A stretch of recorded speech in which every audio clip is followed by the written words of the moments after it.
What up, guys? It's Dom, and welcome back to another movie review. Today we're going over what feels like a prequel to The Fall Guy, and that movie is Drive. Drive, released in 2011, directed by Nicholas Winding Refn, a mysterious Hollywood action film stuntman gets in trouble with gangsters when he tries to help his neighbor's husband rob a pawn shop while serving as his getaway driver. Let's get right into the 10 essential aspects of a movie. The first essential aspect is plot. So this movie had very good plot points for a lot of the time and some interesting things that happened, but how they wrapped the whole plot together, I wasn't really a fan of it. It's okay. It's definitely passable. It's still a good watch. I just felt myself being pulled out of the movie a lot because of the story. And there's either something that's super predictable or something that shouldn't even happen because it made no sense within the plot that they already wrote. So I don't know. The plot's only okay. Not really much else to talk about.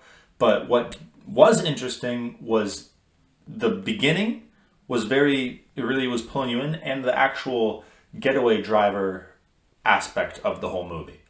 The romantic part was pretty good, but once gangsters got involved, that's really when I got pulled out really hard. The second essential aspect is attraction. So did I find this movie entertaining? Definitely. I loved the getaway driver stuff. I loved the stuntman stuff.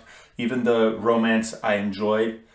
But overall entertainment, it's only okay. I still found myself enjoying a lot of parts. But the parts that I didn't enjoy, I really didn't enjoy. Like, I don't know why they even had the mob in this. They could have made a whole action romance movie that just focused on the girl and the getaway driver, the stuntman, just every Ryan Gosling part that's in there. So if they just focused on that, it would have been way better. I just thought that they added an element that did not need to be in there, and they really rolled with it. So it was entertaining for the most part, but really some parts that pulled me out. The third essential aspect is theme. The overall theme that was really followed along in this movie is that Ryan Gosling's character, Driver, would do anything, no matter what it is, for the girl. And that's really it. It's not really even a theme. That's just the only thing that really popped in my head. Just, if you love someone, you do anything for them. That's really it. The fourth essential aspect is dialogue. So the conversations in this movie are passable. The dialogue feels kind of real, kind of not. It really just depends on the scene. But Ryan Gosling did a really good job with his character, kind of not speaking too much. He really did stay silent. He let other people do the talking for him, except when it really, really matters. When it's his turn to talk, he sounds real as all hell. So he did a really good job finding a way to find that good medium point between not talking and talking. That's really it. So he did a great job with the dialogue. The rest was okay. Bryan Cranston did a good job. He did a really good job as well in this when it comes to dialogue. But when it comes to actually conversations between characters, it's okay. The fifth essential aspect is acting. So the acting in this movie, it's okay. I mean, it's definitely good acting. Dialogue's really the one thing that pulled me out when it comes to the characters, not really the actual characters themselves. So the acting was pretty good. But three characters in specific were played really well, and that's Standard by Oscar Isaac. He did a good job, even though his character wasn't in the movie a lot. When he was, it was actually a good scene, and I think that he played a really big part of that. Same with Bryan Cranston. He played Shannon, and he was more in the movie than Oscar Isaac, but still the main star was obviously Ryan Gosling. So when Bryan Cranston was in the scenes, he did a really good job. Obviously, he's a seasoned actor. He knows how to act really well, and he did a good job in this. And obviously, as everyone knows, Ryan Gosling played the main character as Driver. He was on screen for most of the movie. He is the main character, and he did a good job, like he always does. He's a really good actor, and he was able to put all of his effort into this character, Driver, and make the movie actually worth watching, to be fair. Like, if he wasn't in it or someone else was playing him that didn't really do a good job, this movie would not be that good. But so obviously acting was okay throughout the whole thing, but those three in specific did a great job. The sixth essential aspect is cinematography. So this is where the movie had its highest highs and its lowest lows, because for highs, the movie looked awesome during all the action scenes. The stuntman performance was really, really good. The Getaway Driver, it almost made me feel like I'm watching Baby Driver because the driving looked really, really cool. It was perfect shot angles. It actually made me feel like he might get caught, he might not. Is he going to get away? Like those scenes were shot really, really well. What wasn't shot well was anytime anyone died ever. If someone died in this movie, way too much blood. It did not look real. It was way over exaggerated, and it pulled me out completely. Because you have to have a good balance in order to make it look realistic. Too much blood and it already looks fake, and not enough and you don't even know if they're really dead. So I just think that they could have worked on the actual deaths a lot more. Not to mention they should not have had that many deaths. I don't know why. It added nothing important to the plot at all. I feel like if they removed all of the deaths and no one died, it might even be more interesting.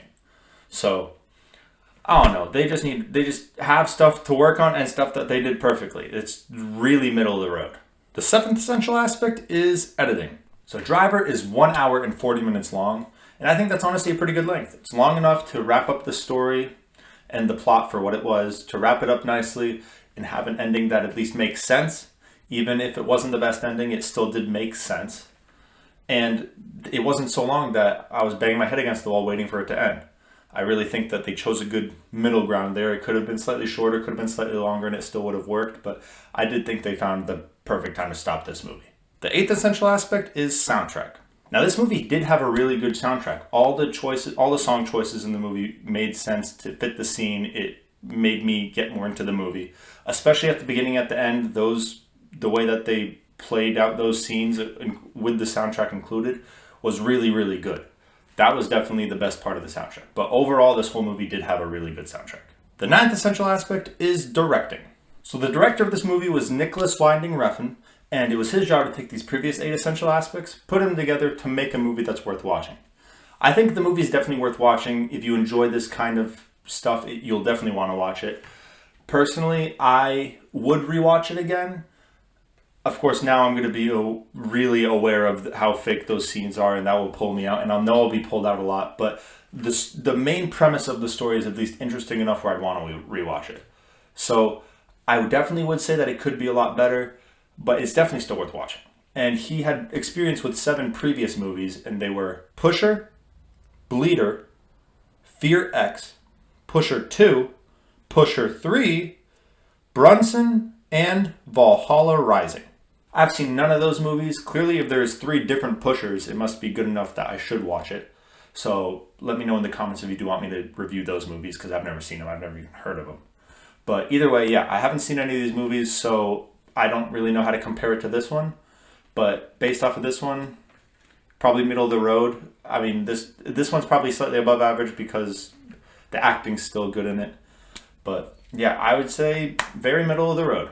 And the 10th essential aspect is time. Now, will this movie stand the test of time? I don't think so. And one of the main reasons is I feel like The Fall Guy is just a better version of this movie. It nails the romance way better.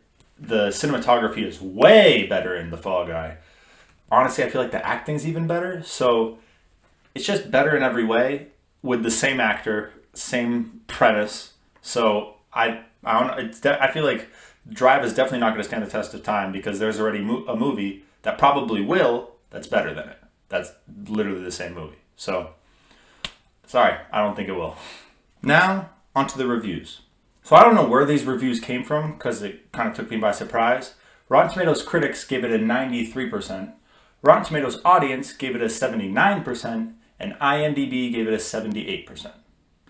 What I'm really confused about is the critics. So get that out of there. It does not need to be in the 80s or the 90s. When it comes to the audience and IMDb, it does make sense why they're kind of putting it in the upper 70s, just because if that movie really scratches an itch for you, you're going to love it a lot more than I would. I personally don't see what anyone saw in this movie that puts it that high. It definitely needs to be below 70s for me, or maybe below high 70s. I can make some reasonings for lower 70s, but yeah, I don't know. Maybe I got to rewatch it because I clearly missed something. And finally, the rankings. Where will Drive rank in its year, decade, and in all time? Let's find out, starting with 2011. It'll rank second. It's going to be right above SWAT Firefight, but right below X-Men First Class. Now, I don't think that I have to really explain why it's in between either of these movies, because SWAT Firefight If Gabriel Mott wasn't in that movie, it would be an even worse horror show than it already was. The plot was okay, the characters were okay. It's just wasn't played out well. It wasn't like the plot was good in theory, but it definitely was not done the way it should have been done. And really, the acting by Gabriel was really the only reason why the movie has any credit due. So, and X-Men First Class was amazing. The plot was spectacular. The characters were so good and so easy to follow their stories. So that wasn't really a hard decision. In the 2010s, it's going to rank 10th. It's going to be above A Ghost Story and below X-Men Apocalypse. Now, just like X-Men First Class, X-Men Apocalypse, I really love it. I think it's definitely an underrated X-Men movie and Marvel movie. But it's not even a competition between this movie and that movie.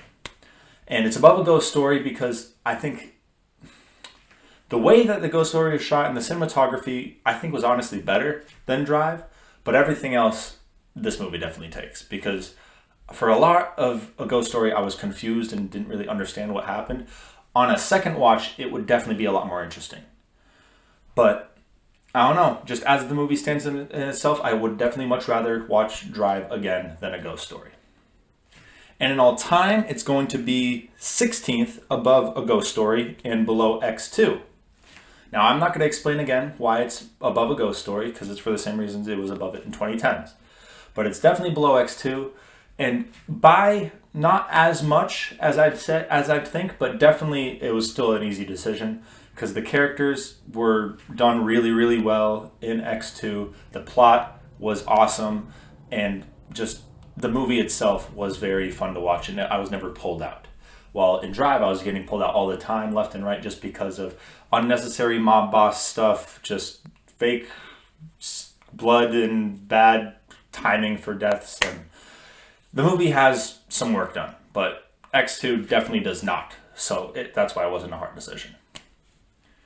That's all I have for Drive. If you enjoyed this review, make sure to leave a like and subscribe, and make sure to comment what movie you want me to review next. Hope you guys have an amazing day.